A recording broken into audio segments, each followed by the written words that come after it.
Hello guys, welcome to commerce class. तो आज की वीडियो में हम जो हमारे फैक्टर्स अफेक्टिंग थे इंडिविजुअल बिहेवियर के, वो हम डिटेल में डिस्कस करेंगे।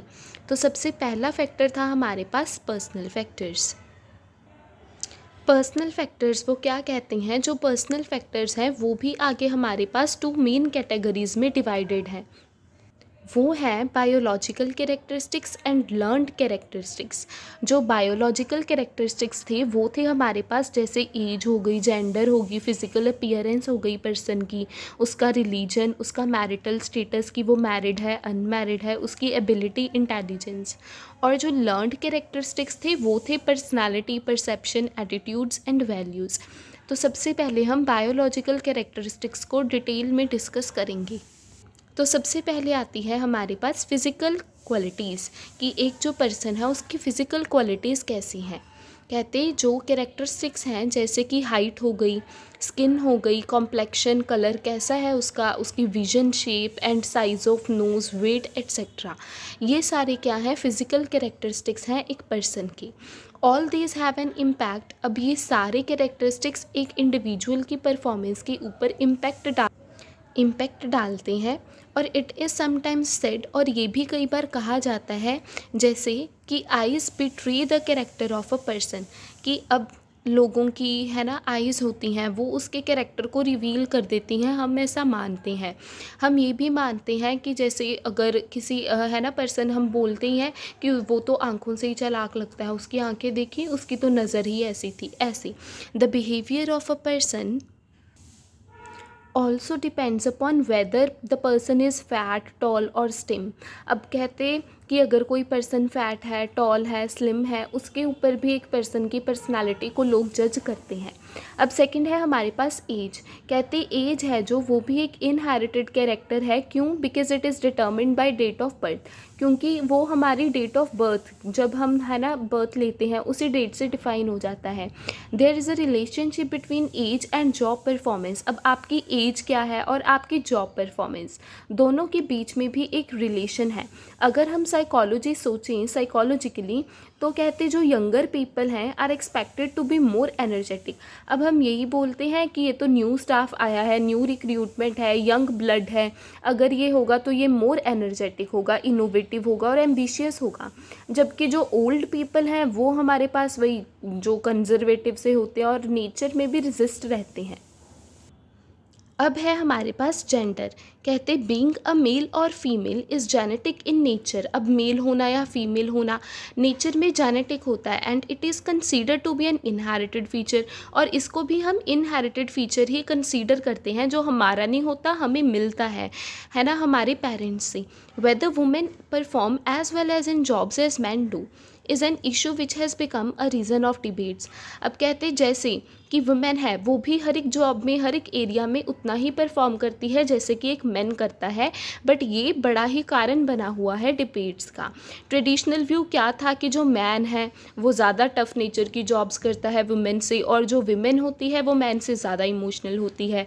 बट ये सब स्टीरियोटाइप्ड हैं, जो बेसलेस अजम्पशंस हैं, जिसको अच्छा मानना नहीं अच्छा होता। और जो रिसर्च है उसने भी यही प्रूव किया है कि बड़े ही फ्यू डिफरेंसेस होते हैं जिनके बेसिस पे हम मैन और वुमेन के बीच डिफरेंस करते हैं, जो उनकी परफॉर्मेंस को अफेक्ट करते हैं। अब है रिलीजन। कहते जो रिलीजन है एक इंडिविजुअल का, वो भी इम्पॉर्टेंट रोल प्ले करता है उसके बिहेवियर को डिटर्मिन करने में, इन रिस्पेक्ट ऑफ मोरल्स हो गए, एथिक्स हो गए, कोड ऑफ कंडक्ट वो कैसे फॉलो करता है और कैसे नहीं। People who are highly religious are suppose to have high moral values. अब हम ये मानते हैं कि जो लोग बड़े ही रिलीजियस होते हैं उनकी मॉरल वैल्यूज़ भी बड़ी हाई होती हैं, जैसे वो ऑनेस्ट होते हैं, वो कभी भी झूठ नहीं बोलते। नेक्स्ट आता है मैरिटल स्टेटस। अब कहते there are not tough studies to draw conclusion as to whether there is relationship between marital status and the job performance. कहते अब ये भी बड़ा ही, अगर हम बोलें कि बड़ा ही मुश्किल है, कितनी स्टडीज़ हो ही नहीं पाई कि हम उनके बेसिस पे ये कंक्लूजन को ड्रॉ कर लें कि मैरिटल स्टेटस और जॉब परफॉर्मेंस के बीच में डिफरेंस है या नहीं है, रिलेशन है या नहीं। रिसर्च ने ये इंडिकेट किया है कि as marriage becomes a person more responsible, कि जो मैरिज होती है वो एक पर्सन को ज़्यादा रिस्पॉन्सिबल बनाती है, वैल्यूएबल बनाती है और इम्पॉर्टेंट बनाती है। जो मैरिड एम्प्लॉयज़ हैं वो कम छुट्टियां लेते हैं जॉब से, उनकी अगर टर्नओवर मतलब सैलरी भी कम हो तो भी वो काम करते हैं और उनको ज़्यादा सेटिस्फेक्शन मिलती है लेस टर्नओवर में भी as comparison to the unmarried workers. अब आती है एबिलिटी। एबिलिटी का मतलब क्या है? कैपेबिलिटी और कैपेसिटी इंडिविजुअल की, कि वो अपने टास्क को कैसे परफॉर्म करता है। एबिलिटी एक क्राइटेरिया है जिसको हम यूज़ करते हैं कि पर्सन क्या करेगा, कैसे करेगा। अब एबिलिटी आपकी 2 टाइप्स की है, इंटेलेक्चुअल और फिजिकल। इंटेलेक्चुअल एबिलिटी क्या होती है? That is related to your mind. Mental activities आप कैसे करते हो। If an individual is expected to perform moral activities he must have a level of intellectual activity. अब अगर एक पर्सन को मेंटल एक्टिविटीज़ परफॉर्म करनी है तो उसका एक लेवल के ऊपर इंटेलेक्चुअल होना बहुत ज़रूरी है। फिर है physical activities ability. Physical ability क्या है? एक पर्सन का स्टैमिना, उसकी स्ट्रेंथ, ये उसकी डाइट के ऊपर भी डिपेंड करती है। फिर है इंटेलिजेंस। कहते जनरली ये कंसीडर किया जाता है कि जो इंटेलिजेंस है वो भी इनहेरिटेड क्वालिटी है जो एक बच्चे में अपने पेरेंट्स से ही आती है। Some people are born intelligent. कई ऐसे मानते हैं कि ये तो जन्म से ही इंटेलिजेंट था, और अगर हम दूसरे शब्दों में कहें तो कहते हैं कि इंटेलिजेंट पेरेंट्स इंटेलिजेंट चिल्ड्रन को ही बॉर्न करते हैं।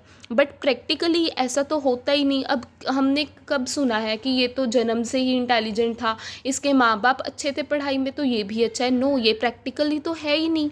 इंटेलिजेंस तो एनहांस होती है एफर्ट्स करने से, हार्डवर्क करने से और प्रॉपर इन्वायरमेंट एंड मोटिवेशन से।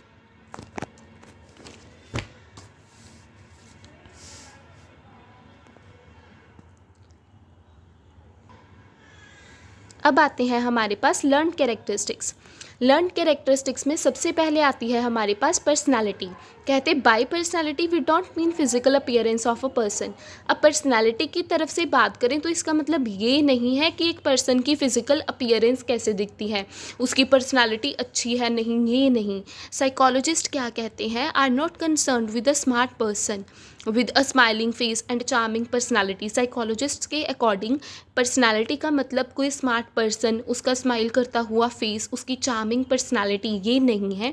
वो पर्सनालिटी को कंसीडर करते हैं डायनामिक कंसेप्ट की तरह, जो कि क्या डिस्क्राइब करता है? एक पर्सन की पूरी ग्रोथ एंड डेवलपमेंट को, rather than looking at the parts of the persons. Person के पार्ट्स देखने की बजाय वो कितना ग्रो करा है, कितना डेवलप हुआ है, वो होती है पर्सन की पर्सनालिटी। अब पर्सनालिटी क्या रेफ़र करती है? पर्सनल ट्रेट्स एक इंडिविजुअल के, जैसे डोमिनेंस, अग्रेसिवनेस, परसिस्टेंस, ये सारे कुछ, कि वो कितना डोमिनेट करता है दूसरों को, कितना उसमें गुस्सा है, कितना अड़ा रहता है अपनी बात पे, ये सारा कुछ। फिर आती है परसेप्शन। कहते परसेप्शन का मतलब एक पर्सन कैसे समझता है और इंटरप्रेट करता है चीज़ों को अपने सेंसेस को यूज़ करके, जैसे कि देखना, सुनना, फील करना और उसके पास्ट एक्सपीरियंसेस से। इट्स हाउ समवन व्यूज़ और makes sense of the world around them. ये कुछ ऐसा होगा कि एक पर्सन पूरे अपने आले दुआले क्या कैसे देखता है पूरी दुनिया को।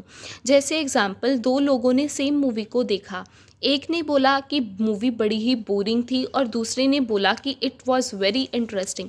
तो ये सेम मूवी के 2 डिफरेंट परसेप्शंस थे।